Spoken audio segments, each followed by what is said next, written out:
ॐ सदाशिवसमारम्भां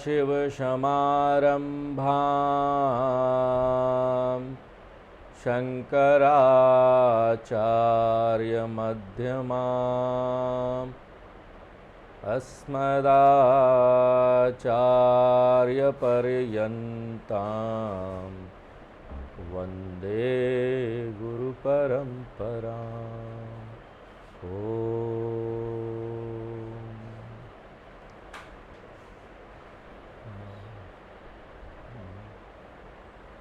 46 number श्लोक पढ़ेंगे। तत्वस्वरूपानुभवात्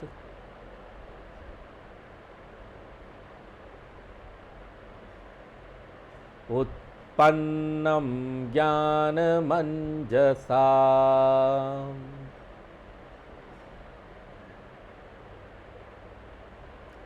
अहं ममेति चाज्ञानम्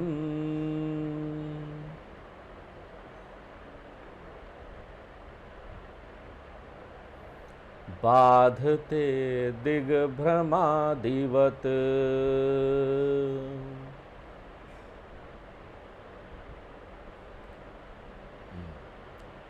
तो शंकराचार्य जी 42 नंबर श्लोक से इस ज्ञान का क्या फल होगा, हमको इसका क्या बेनिफिट मिलेगा, उसके बारे में बात कर रहे हैं। और ज्ञान का यहाँ पर जो फल है वो कैसे मिलेगा, हमको क्या करना पड़ेगा उसके लिए? श्रवण, मनन और निधिध्यासन। और जैसा कि हमने पिछले क्लास में बताया कि तुरंत का जो लाभ है, जो डायरेक्ट बेनिफिट है, जो डायरेक्ट लाभ है ज्ञान का, वो है अज्ञान चला जाएगा, अज्ञान की निवृत्ति हो जाएगी। तो ये पहला लाभ है। और दूसरा लाभ है कि अज्ञान के कारण यहाँ पर जो चीज़ भी आया है, वो जो कारण है, वो कारण का भी नाश हो जाएगा, वो कार्य का भी नाश हो जाएगा। अज्ञान के कारण जो यहाँ कार्य आया है, जो चीज़ उत्पाद हुआ है, जो चीज़ पैदा हुआ है, जो समस्या आई है, वो सब खत्म हो जाएगा। क्योंकि अज्ञान चला गया तो उसका जो उत्पाद है, अज्ञान से जो पैदा हुआ था, वो चला जाएगा। कारण नाशे कार्य नाशा, ये नियम है। यहाँ पर जो त्रुटि है, एक गलत मिथ्या धारणा है, वो अज्ञान का उत्पाद है। और ये जो त्रुटि है, ये किस रूप में यहाँ अभिव्यक्त हो रही है? जीवत्व अध्यास के रूप में।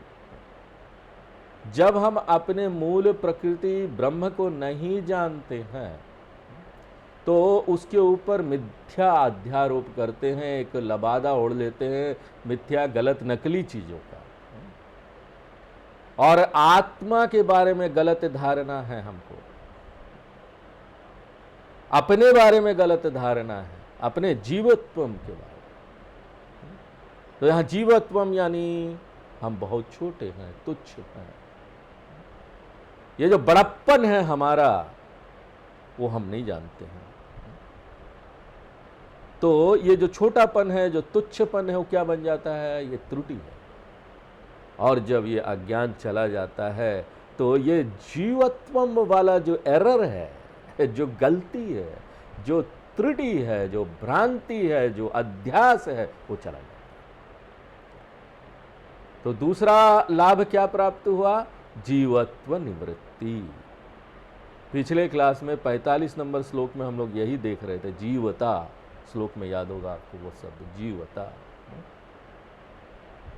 शंकराचार्य जी को यहाँ लग रहा है कि ये जो जीवत्वम शब्द हमने बोल दिया ना, वो थोड़ा सा ठीक से समझ में आना कठिन लग रहा है। इसलिए ये जो जीवत्वम शब्द है, इसको एक अलग तरीके से यहाँ पर हमको फिर से बताना चाहिए, ऐसा शंकराचार्य जी को लग रहा है। और अहंकार ममकार के रूप में बताना चाहिए। तो पिछला श्लोक वाला ही जो ज्ञान है ना, उसी को यहाँ दोहराया जा रहा है अलग भाषा में, ताकि हमको पूरी स्पष्टता प्राप्त हो और हृदय की गहराइयों से हम इसको स्वीकार कर पाएं और हमारे हृदय की गहराइयों में इसका असर हो। क्योंकि इससे पहले वाले श्लोक में ज्ञान फल क्या था? जीवत्व भ्रांति निवृत्ति। जीवत्वम चला जाएगा, लेकिन ये जीवत्वम जो है ना, बड़ा टेक्निकल वर्ड है, वेदांत का बहुत गूढ़ शब्द है। तो एक व्यक्ति को ना यहां पर इसका पूरा महत्व शायद ना समझ में आए। शब्द के द्वारा जो अभिव्यक्ति हो रही है उसका महत्व ना समझ में आए कि जीवत्व निवृत्ति का क्या अर्थ होता है, इसका क्या प्रैक्टिकल सिग्निफिकेंस है, इसका क्या व्यवहारिक लाभ हमको प्राप्त होगा, दैनंदिन जीवन में हमको क्या प्राप्त होगा। जीवत्व निवृत्ति आपने बोल तो दिया स्वामी जी, जीवत्व निवृत्ति हो जाए, लेकिन मेरे जीवन में क्या अंतर लेके आएगा ये, क्या डिफरेंस आएगा मेरे जीवन में इसकी वजह से? तो शंकराचार्य जी इसको दैनंदिन की बोलचाल भाषा में यहां पर प्रस्तुत कर रहे हैं कि हमको यहां पर हमारे व्यवहार में हमको क्या लाभ इसका प्राप्त है। तो वो बोल रहे हैं जीवत्वम का अर्थ है अहंकार और ममकार। अहंकार ममकार यानी यहां पर हम संबंध बनाते हैं, यहां पर संग है, रिलेशनशिप है, और यहां पर हर एक रिलेशनशिप राग द्वेष का गठरी को जन्म देता है, अपेक्षा की गठरी को जन्म देता है। हम अपेक्षा करते हैं बहुत, और यही एक जो संग है, यह संबंध है, उसको दो तरीके से यहां प्रस्तुत किया जा रहा है, अहम और मम। मम कब होता है? जब हम बोलते हैं कि ये सारे लोग हैं ना, कुछ एक लोग गिने चुने लोग, वो सब मेरे हैं, इसको बोलते हैं ममकारा संबंध।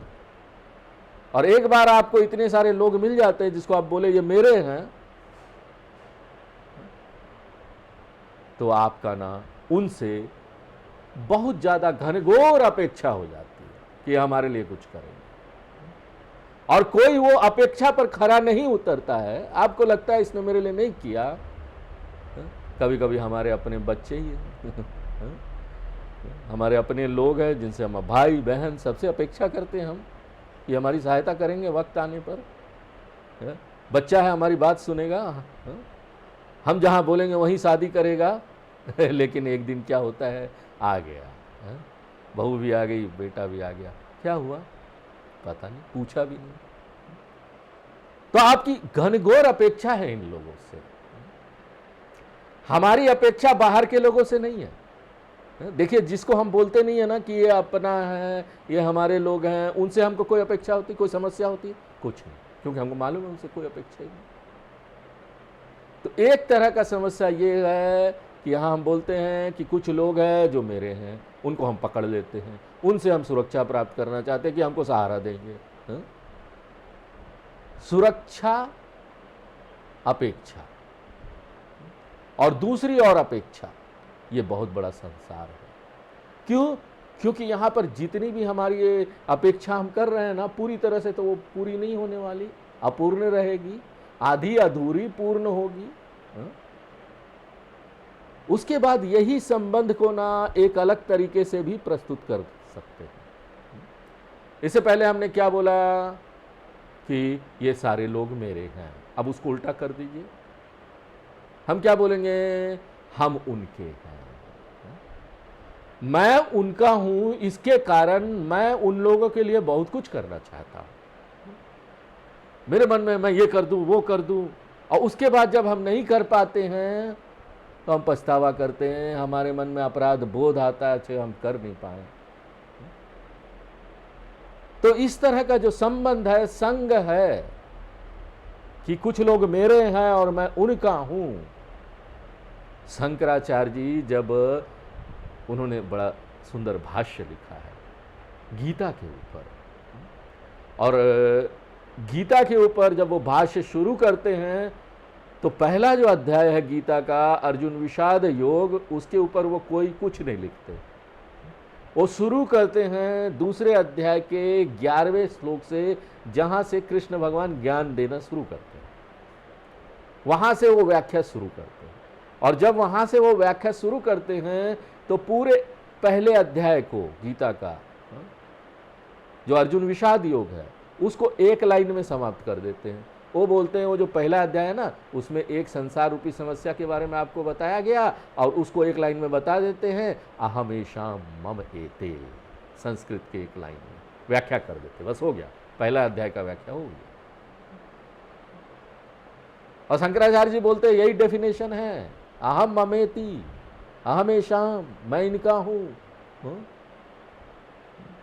और ये सब मेरे हैं, मम एते, ये डेफिनेशन है संसार का। क्यों? वेदांत के अनुसार यहां पर कोई किसी का नहीं है।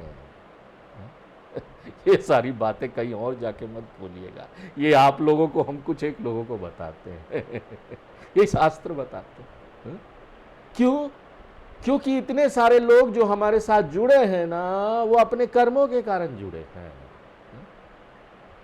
और ये जो बिछड़ेंगे ना, अपने और मेरे कर्मों के कारण बिछड़ जाएंगे। इसलिए यहां पर कुछ दिनों का साथ है, इतना लंबा समय है जीवन का, उसमें कुछ दिनों का साथ के लिए कुछ लोग, तुम भी ये मेरे हैं, मैं इनका हूं, ऐसे आ जाते हैं।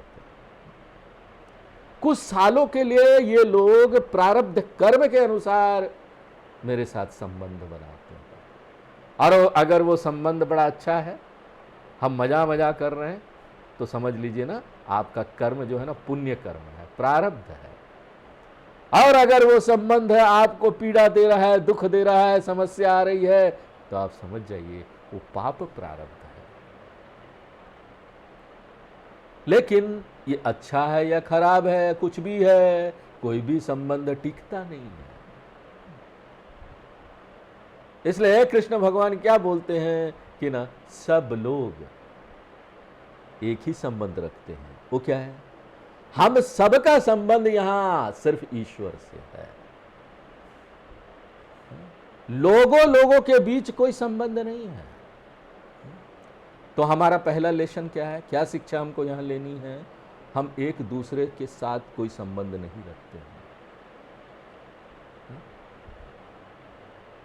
हम सब लोग मिलके भगवान के साथ संबंध रखते हैं।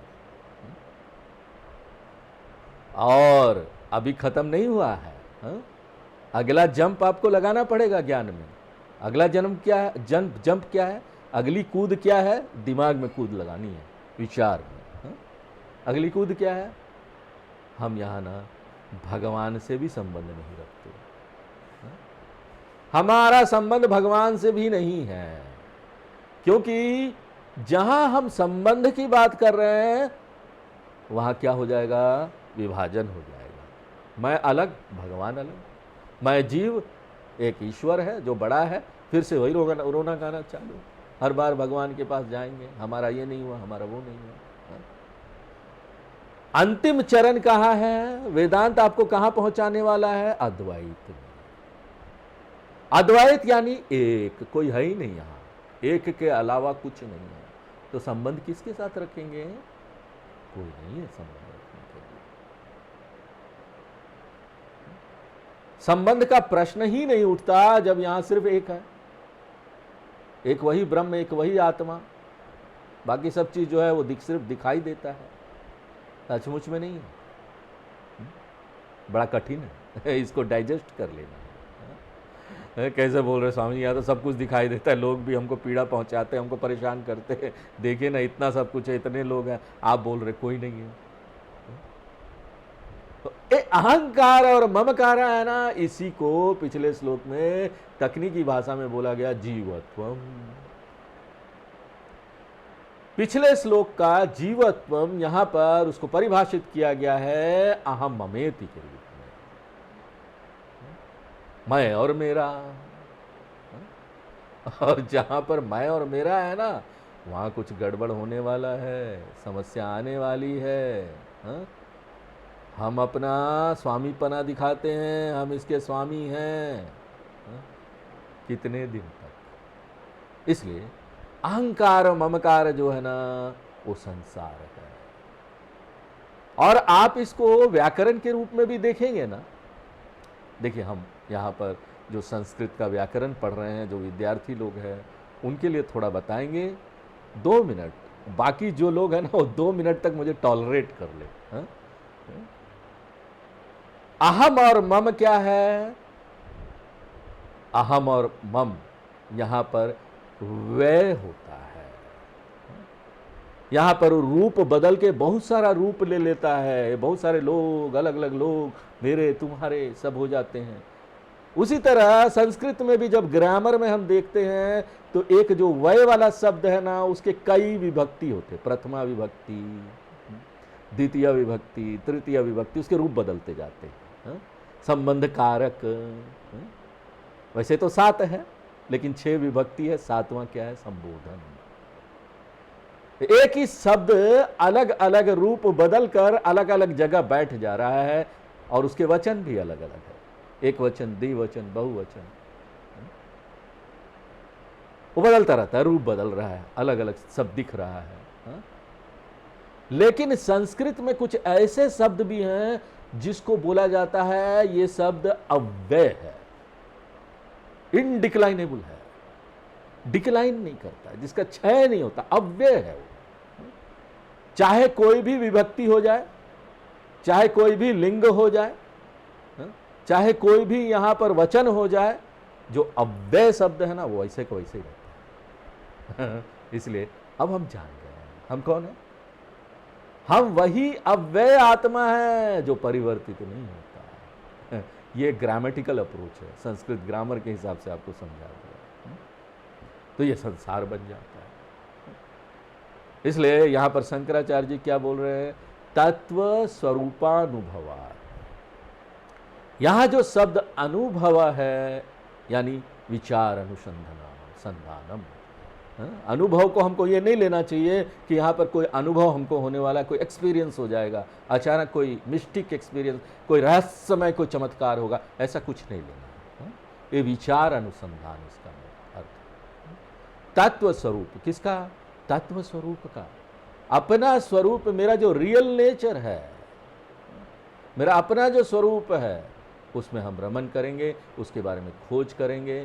किस तरीके से? श्रवण रूपेण, मनन रूपेण, निधिध्यासन रूपेण।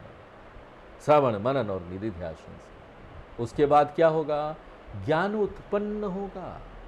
किस तरह का ज्ञान? यही कि मैं ना डिक्लाइनेबल नहीं हूं, मैं वै नहीं अव्यय हूं। मैं विभक्तियों के रूप में बंटकर परिवर्तित नहीं होता, प्रथमा, द्वितीय, तृतीय। अहंकार, ममकार क्या है? बहुत सारे संबंध यहां हो जाते हैं, और हर एक संबंध इतना आसान नहीं है। संबंध ही आपको चिंता दे के जाता है, वही चिंता पैदा करता है। और ये मैं सचमुच का मैं नहीं है, मेरे सचमुच का पहचान नहीं है। मेरा पहचान क्या है? शंकराचार्य जी बहुत सारे श्लोक उन्होंने अच्छे अच्छे लिखे हैं, स्तोत्र भी लिखे हैं।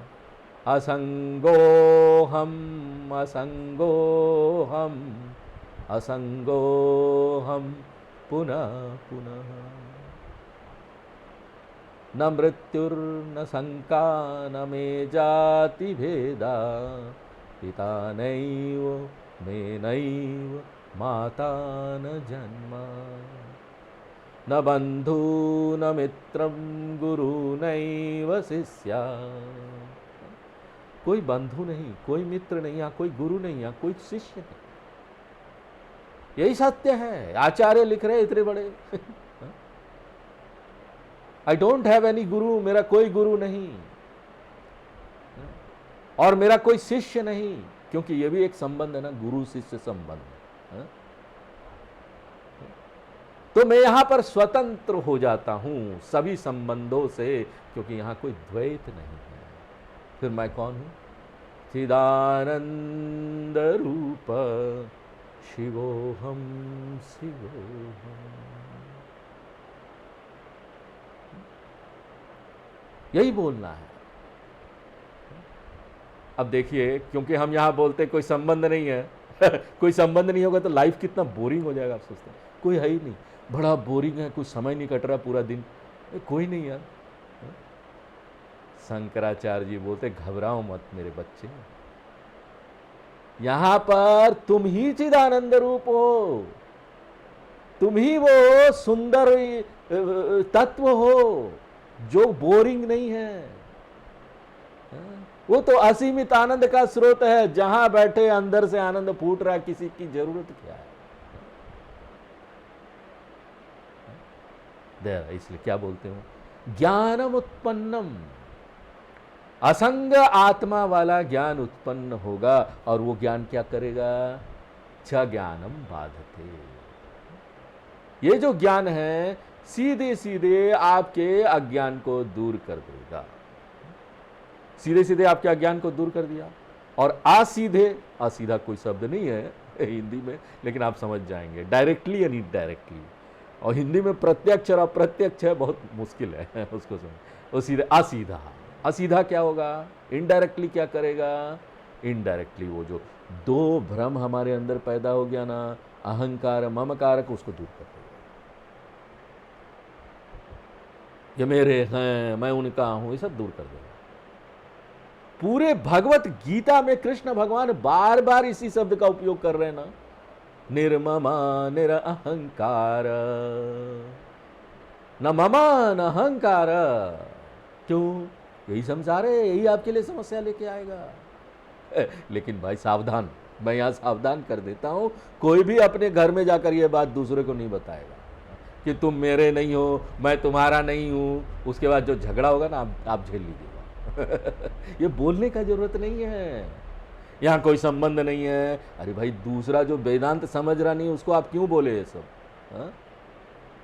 ये जो निर्ममा और निरअहंकार है ना, ये इंटरनल विजन है, अपनी आंतरिक दृष्टि है। यहां पर जितने लोग हैं उनको ये बात नहीं समझ में आएगी, आप समझ रहे हो ना, आप इसके अंदर रखो, अपने अंदर रखो इसको। दूसरे को बोलोगे तो बहुत झगड़ा होगा, बोले तुमको मेरी जरूरत नहीं, मुझे तुम्हारी जरूरत नहीं, क्या संग नहीं बोलते हो। हा? क्यों मालूम है, दूसरे लोगों को संबंध चाहिए, उनको तो चाहिए ना, आपको नहीं चाहिए लेकिन उनको तो चाहिए ना, क्योंकि दूसरे लोगों को आपसे मानसिक सहारा मिलता है, दूसरे लोगों को आपसे सुरक्षा प्राप्त होता है इन संबंध से। इसलिए हम उनको आराम से बोल सकते, देखो तुम मेरे हो, तुम मेरे हो, मैं तुम्हारा हूं। बोलिए, बोलने में कुछ नहीं जाता। हा? व्यवहार के लिए हम ये बोल सकते हैं लोगों को, व्यवहार सिद्ध करने के लिए। और सिर्फ व्यवहार नहीं, ये हमारा ड्यूटी भी है। हमारा क्या ड्यूटी है, हमारा क्या कर्तव्य है, दूसरों को सुरक्षा देना। दूसरा चाहिए, वो आपके ऊपर लटका हुआ है, आप क्या करोगे, अब दो ना सुरक्षा, उसको क्या दिक्कत है, उसको वेदांत नहीं समझ में आता, उसको ये सत्य नहीं पता। हा? लेकिन इनको सुरक्षा देते हुए हमको मन के अंदर ये बात याद रखना चाहिए कि इससे हमको कोई सुरक्षा नहीं मिलने वाली। ये वेदांत बोल रहा, मैं इस बात को जानता हूं, मेरे अंदर ये ज्ञान है कि मैं तो सुरक्षा उसको दे रहा हूं, लेकिन उससे मुझे नहीं मिलने वाली, क्योंकि सुरक्षा संग से नहीं आता, संबंध से नहीं आता। मेरा सुरक्षा कहां से आ रहा है, वो असंग आत्मा जो मेरे अंदर है उससे आ रहा है। इसलिए दूसरों को ना इस संबंध का मजा लेने दीजिए। दूसरे व्यक्ति जो आपके घर में है ना, उनको वो आपसे सुरक्षा का मजा लेने दीजिए। मैं उनको सपोर्ट करूंगा, उनको सहारा दूंगा, लेकिन मेरे लिए यहां कोई नहीं है। मेरे लिए जो सुरक्षा का स्रोत है वो अंदर है। मुझे कौन देता है सुरक्षा, यहां कोई नहीं देता, किसी की जरूरत भी नहीं है। आपको इतना बड़ा सुरक्षा का स्रोत मिल गया है, इतना खजाना मिल गया है कुबेर का, तो आप छोटे छोटे दुकानों में जाकर पैसा मांगेंगे क्या। आपके पास खुद की दुकान, इतनी बड़ी खजाने की दुकान है। आपको किसी को सुरक्षा देने की जरूरत नहीं, ये तो आपका स्वरूप हो गया। अभयम प्रतिष्ठान विंदते, उपनिषद बोलती है, उपनिषद घोषणा करती है, अभयम प्रतिष्ठान विंदते।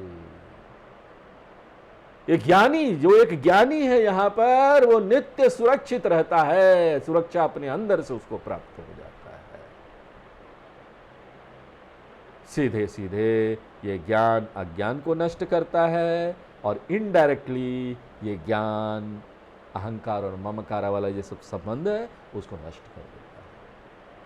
इसको बोलते हैं जीवत्व नाश, जो कि पिछले श्लोक में बताया गया था। ये जो अहंकार मम इति, ऐसा जो धारणा है, ऐसा जो मोह है, ये जो जीवत्वम है जो पिछले श्लोक में बताया गया, वही है। और यहां पर एक उदाहरण भी दिया गया है। और देखिए, हमने पहले भी बताया था कि आत्मबोध ग्रंथ की विलक्षणता क्या है कि जितनी भी आइडिया यहां आपको दिया जा रहा है ना, उसको एक उदाहरण के साथ दिया जा रहा है। और यहां पर भी एक उदाहरण दिया गया है, लगभग हर एक श्लोक में एक उदाहरण है। क्या उदाहरण दे रहे शंकराचार्य जी? बाधते दिग्भ्रमादिवत। दिग्भ्रम यानी दिशा, दिग यानी दिशा, दिशा का भ्रम हो गया हमको। ईस्ट क्या है, वेस्ट क्या है, नॉर्थ साउथ, पूर्व पश्चिम उत्तर दक्षिण क्या है। हम कोई नई जगह में जाते हैं ना, हमको दिशा का भ्रम हो जाता, कहाँ जाना है पता नहीं। और अगर दोपहर का समय है, सूर्य एकदम बीच में है आकाश में, तो आपको पता ही नहीं चलेगा पूर्व किधर है पश्चिम किधर है। या फिर कोई बारिश का, वर्षा का दिन है, सूरज निकला ही नहीं, पता ही नहीं कौन सा दिशा क्या है। तो यहां पर हम कैसे समझेंगे इसको? देखिए, दिशा का बहुत महत्व है। यहां पर वैदिक काल में लोग ना नमस्कार भी करते ना किसी को, वो दिशा देखकर करते थे। बोलते थे दक्षिण की तरफ मुंह करके नमस्कार ना करें। क्यों? क्योंकि दक्षिण प्रतीक है यमराज का। अगर आप दक्षिण की दिशा में करके नमस्कार करेंगे ना, देखो चिंतित हो जाइए, कुछ होने वाला है। तो जब हम लोगों को नमस्कार करते हैं, भगवान को करते हैं, स्वामी जी को करते हैं, संत महात्मा को करते हैं, तो इस बात को लेकर भी संवेदनशील, हमारे मन में संवेदनशीलता रहता है कि दिशा क्या होना चाहिए। यहां पर हम कोई यात्रा शुरू करते हैं, कुछ काम शुरू करते हैं, तो बहुत सारी हमारे जो काम है, कार्य है ना, वो दिशा पर आधारित होता है। आप देखेंगे वैदिक कर्मकांड जितने भी है ना, पूजा वूजा होता है, इस दिशा में नहीं रखना, उस दिशा में रखना है, ये सारा दिशा का बहुत महत्व होता है। और एक व्यक्ति यात्रा कर रहा है तो उसको दिशा चाहिए, ज्ञान, दिशा का ज्ञान होना चाहिए, किस दिशा में जाना है। और मान लीजिए हमको अज्ञान है, दिशा का ही ज्ञान नहीं है। यहां पर हम शाम को संध्या वंदनम करना चाहते हैं, हमको जानना है पूरब कौन सा है, और मान लीजिए भ्रम है, हमको पता ही नहीं। सूर्य सुबह उगता है ना, जिस क्षण सूर्य उगता है तुरंत ना हमारा वो अज्ञान चला जाता है। ईस्ट का ज्ञान चला गया ना, सूर्य उग रहा है पूरब से, ये जो दिग्भ्रम है वो चला गया। और मान लो एक व्यक्ति बोलता है नहीं ठीक है, पूरब का अज्ञान तो चला गया, लेकिन ये क्या होगा, जो पश्चिम का अज्ञान है वो क्या होगा, जो साउथ का, दक्षिण का अज्ञान है वो कैसे जाएगा। ईस्ट का चला गया, वेस्ट नॉर्थ साउथ का कैसे जाएगा। तो दूसरा जो अज्ञान है ना, वो ऑटोमेटिकली अपने आप चला जाएगा। एक दिशा अगर पता चल गया तो दूसरा अपने आप पता चल जाएगा, बाकी दिशाएं। ईस्ट पता चल गया तो आपको पता चल जाएगा ना, वेस्ट कौन सा है, नॉर्थ कौन सा है, साउथ कौन सा है, ये भी चला जाएगा। उसी तरीके से ज्ञान का जो लाभ है ना, वो सीधा सीधा लाभ है अज्ञान निवृत्ति। ईष्ट पता चल गया, अज्ञान निवृत्ति हो गया, बस बाकी सब अपने आप ऑटोमेटिकली चला जाएगा। दूसरा बेनिफिट आ जाएगा, लाभ आ जाएगा। अहंकार ममकार से जो आपको समस्या हो रहा है ना, उससे आप निवृत्ति मिल जाएगी, उससे आप छूट जाएंगे। इसलिए शंकराचार्य जी क्या बोल रहे हैं, दिग भ्रमादिवत, दिशा को लेकर जो भ्रम है वो चला जाएगा जब यहाँ सूर्य उदय होता है, तो बाकी भ्रम भी चला जाएगा। उसी तरीके से बाकी समस्या भी चले जाएगी जब ज्ञान आ जाएगा। आगे पढ़ते हैं 47 नंबर से। सम्यक विज्ञानवान योगी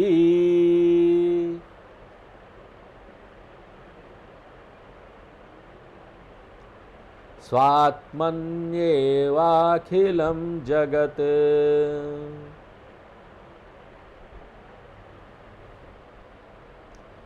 एकं च सर्वमात्मानं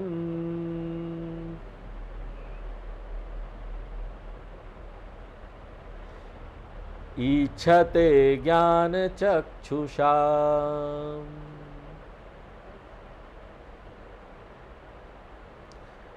ये सारी चीजें जो है ना वो ज्ञान फल में आएगा। इससे पहले वाले श्लोक में, 2 श्लोक में यहाँ पर शंकराचार्य जी ने बात की कि जीवत्व भ्रांति निवृत्ति, उसके बाद बात की कि अहंकार ममकार का भ्रांति निवृत्ति हो जाएगा, और इस श्लोक में शंकराचार्य जी बात कर रहे हैं द्वैत भ्रांति निवृत्ति।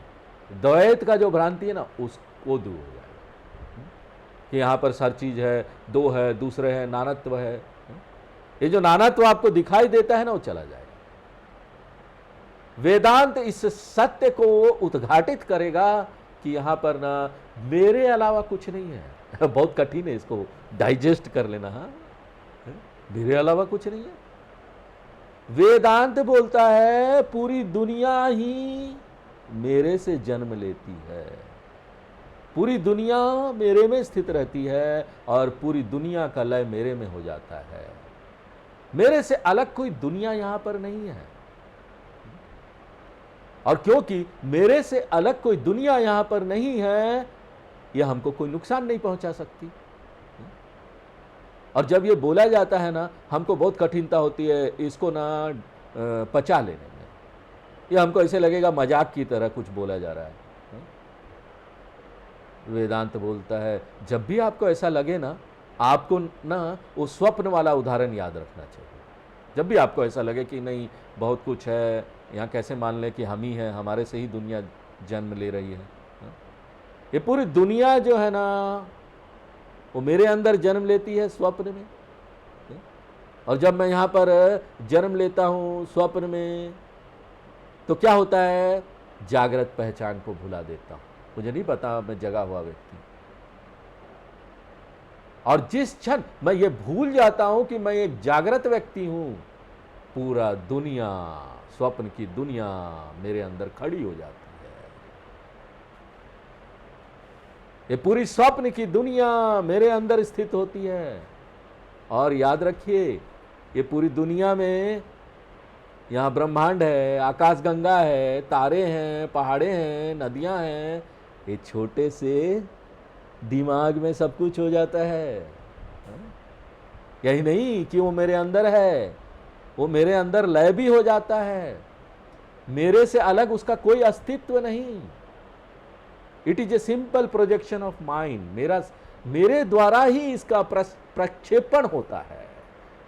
मैं इसको क्रिएट कर देता हूं, मेरे अंदर से ये आ जाता है।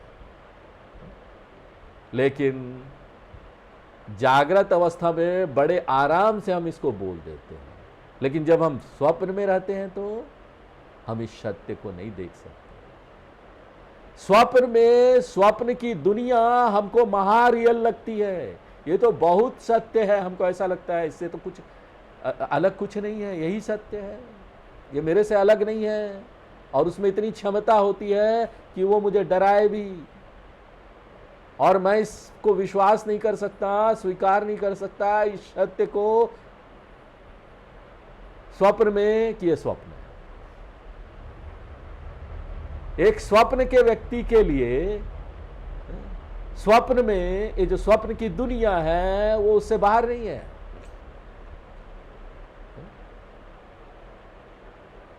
लेकिन जब वही स्वप्न का व्यक्ति जग जाता है तो उसको पता चल जाता है कि अरे ये तो मैं ही यहां पर सब बना दिया था अपने अंदर से।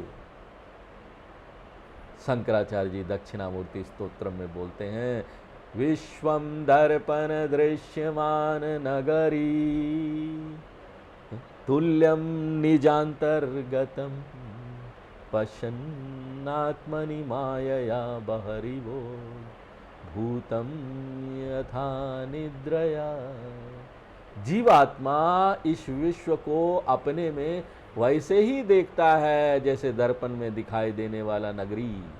दर्पण में नगरी दिखाई दे वो क्या है, अब दर्पण पकड़िए नगरी सच में है, पता चले वो तो कुछ नहीं होता, वो प्रतीत होता है।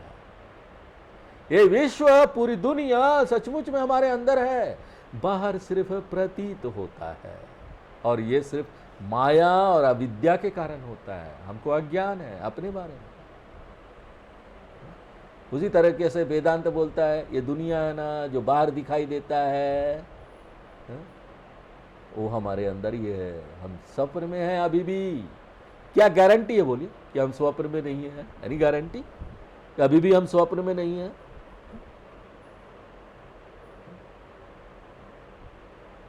हम क्यों स्वप्न में हैं? क्योंकि हम अपने मूल पहचान, जो हमारी असली पहचान है, उसके प्रति हम सोए हुए हैं, जानते नहीं। और हमारी मूल पहचान क्या है? स्थूल सूक्ष्म कारण शरीरादि व्यतिरिक्त अवस्थात्रय साक्षी। अब आपको तत्वबोध याद आ जाना चाहिए।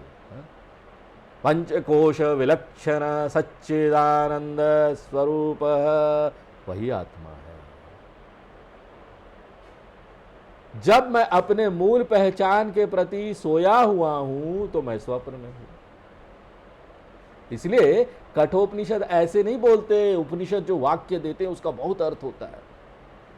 कठोपनिषद बोलते उत्तिष्ठत जागृत प्राप्य वराण निबोधत। उठो। क्यों? उपनिषद जानते हम सोए हुए हैं।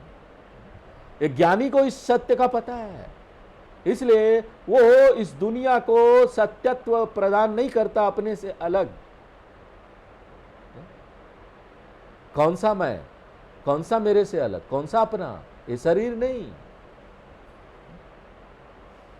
इसलिए मैं ही इस दुनिया के रूप में यहां प्रस्तुत हो गया हूं। इसको बोलते हैं अद्वैत दर्शन, इसको बोलते हैं द्वैत भ्रांति निवृत्ति। ये एक दूसरा लाभ है आत्मज्ञान का। और इस लाभ से ये होता है कि मेरी दृष्टि में घनघोर परिवर्तन हो जाता है। ये दुनिया के प्रति जो मेरी दृष्टि है देखने की, देखना ही बदल जाता है, और उसी कारण से सारी समस्या खत्म हो जाती है। ए टोटल चेंज इन विजन। ये पूरा मेरा जो दृष्टि है परिवर्तित हो जाता, उल्टा हो जाता है। और ये परिवर्तन क्या है? देखिए, हम अपने शरीर से जुड़े हुए थे, हमारी पहचान इस शरीर से थी अज्ञान के कारण। हम अपने आप को क्या देख रहे थे? एक छोटा प्राणी, तुच्छ प्राणी। ये तुच्छ प्राणी और ये जो अथाह इतना बड़ा दुनिया है ना, इसको आधार देती है। और जो दुनिया की दया पर टिका हुआ है, हमको दया मिल रहा है दुनिया से भाई। और ये दुनिया क्या बन जाता है? आधार है, मेरा आधार है। और मैं एक छोटा सा नन्हा सा तुच्छ प्राणी जो दुनिया की दया पर टिका है, और जो सतत दुनिया का मार सह रहा है, चारों तरफ से संघर्ष कर रहा है उसे बाहर निकलने के लिए। इसलिए दुनिया क्या है? ये दुनिया सपोर्टर बन जाती है, आधार बन जाता है, और मैं सपोर्टेड बाई दुनिया बन जाता हूं, आधेय बन जाता हूं। ये मेरी दृष्टि थी। कब? अज्ञान के समय, अज्ञान काल में। और जब मुझे ज्ञान हुआ तो क्या हो जाएगा? मेरी जो पहचान इस शरीर से है, जो मैं यहां देख रहा हूं कि मैं चैतन्य तत्व हूं, अब ये देख रहा हूं अपनी चेतनता की दृष्टि से मैं दुनिया को कैसे देख रहा हूं? पुराना दृष्टि पलट गई। The table is turned. अब ये दुनिया मेरे द्वारा, मैं जो असीमित चेतनता हूं उसके द्वारा आधार प्राप्त कर रहा है। पूरी दुनिया पदार्थ का एक छोटा सा कण है। एक पूरा इतना ब्रह्मांड, इतना बड़ा, वो एक बुलबुला है, छोटा बबल है। ये मैं नहीं बोल रहा, इसी ग्रंथ में शंकराचार्य जी ने 8वें श्लोक में बोला है, बुदबुदानीव वारिणी। बुदबुदा, ये बबल है। पूरा जो कॉस्मोस है, गैलेक्सी है, ब्रह्मांड है, आकाश गंगा है, ये सब बबल की तरह है, बुलबुले की तरह है, जो मेरे अंदर उठ रहे हैं, फूल रहे हैं। किसके अंदर? वही चेतनता जो असीमित रूप से बड़ा है, उसके सामने एक ब्रह्मांड बहुत छोटा है। इसलिए ये आधार आधेय का जो भाव है ना, वो बदल गया। पूरी दुनिया अब चेतन सत्ता के द्वारा आधार प्राप्त कर रही है। ये पूरी दुनिया उस चेतनता में उगती है, उसमें स्थित रहती है और उसमें उसका लय हो जाता है। ये चेतनता है, वो सर्व आधार है, और ये जो दुनिया है वो अधेयम है।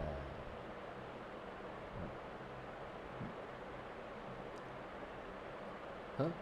और मैंने यहां वेदांत में ये समझ लिया है कि चेतनता से मुझे कैसे अपने आप को जोड़ना है। मैं यही हूं, मैं वही चेतनता हूं। ये जो चेतनता है, इस शब्द की जगह आपको क्या लेके आना पड़ेगा? अहम। और कैवल्य उपनिषद मंत्र नंबर 19 डिक्लेयर करती है, घोषित करती है, मय्येव सकलम जातम मयि सर्वम प्रतिष्ठितम मयि सर्वलयम याति तद्ब्रह्मा द्वयमस्यहम्। मैं जन्म लेने वाला और मरने वाला छोटा जंतु नहीं हूं, किंतु मैं सर्व आधार हूं। वो चैतन्य हूं जिसमें ये दुनिया का उदय होता है और उसका लय हो जाता है। अब मैं दुनिया के सहारे पर निर्भर रहने वाला छोटा जीव नहीं हूं, मैं तो सबको सहारा देने वाला सर्व आधार हूं। अब ये दुनिया सर्व आधार नहीं है, ये दुनिया आधेय बन गया है।